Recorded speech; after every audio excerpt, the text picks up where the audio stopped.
You're probably asking yourself, what on earth does a crying baby have to do with language learning? Has this guy lost his marbles? Or could it be that he's experimenting on babies? Sorry. Hi, and welcome to the second video in the series. In the last video, we covered the issues we have when learning English as in a non-English environment, or learning it in a country where English is not commonly spoken. In this video, we're going to look at how we're going to improve it in as short a time as possible. No grammar books or vocabulary lists, please. I started talking to my daughter even before she was born, months before she was born. Simple sentences, words repeated over and over throughout the day. My wife thought I was crazy. Which forward to the delivery room. Right. There I was in the delivery room, dressed in greens, the greens that doctors usually wear. And when my daughter was born, she was crying her head off while the nurses were checking her vitals. She kept hollering, "Dwayne, Dwayne, Dwayne." From across the room, I said, "Oi, what's your problem, you noisy little squirt?"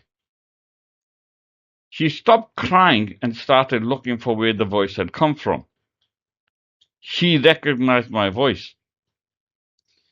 My wife was drugged out and just lying there shattered, in that kind of state. The midwife handed me my daughter and a bottle of milk to feed her. I talked to her in the same gentle voice as she drank her milk, and she just kept looking at me. So, what experiment did I allude to, and why did I talk to my daughter even before she was born?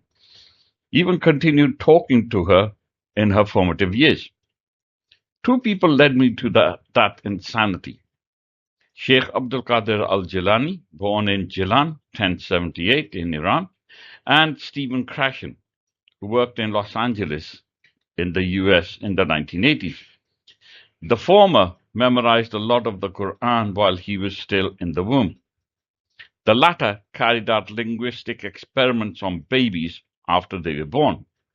I just combined the two, and the rest is history.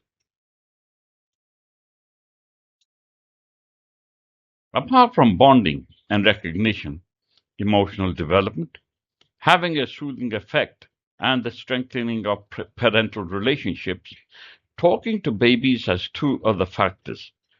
One, cognitive and brain stimulation. It encourages neural connections and aids brain development. Two, develops language and social skills.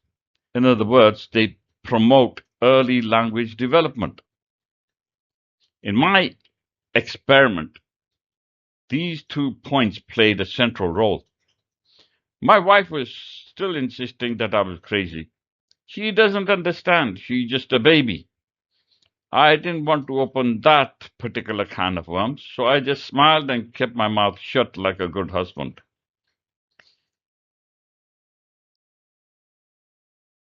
But by the time she was 1, she was talking in grammatically correct sentences.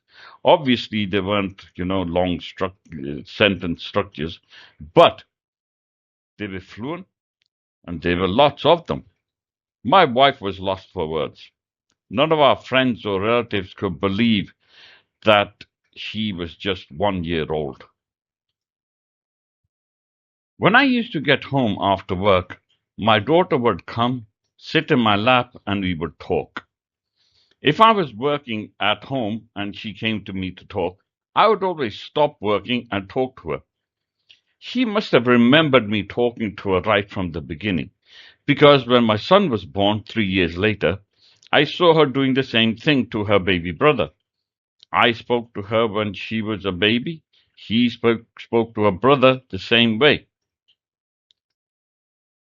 You're probably wondering, what is he waffling on about and where is this going? Let me put you out of your misery. At school, my daughter was 2 years ahead of all the children of her age, simply because I developed her language ability. She could understand concepts and ideas children her age couldn't. She even amazed me by her understanding of things. For example, at around the age of 2, she would put her plate of food in the fridge for a couple of minutes before eating it. When I asked her why, "It's too hot, Daddy. I'm cooling it down." And when my son started school, he was 2.5 years ahead of children his age, because my daughter and I both spoke to him. The language, Urdu, English, Burmese, Turkish, Mandarin, is not important.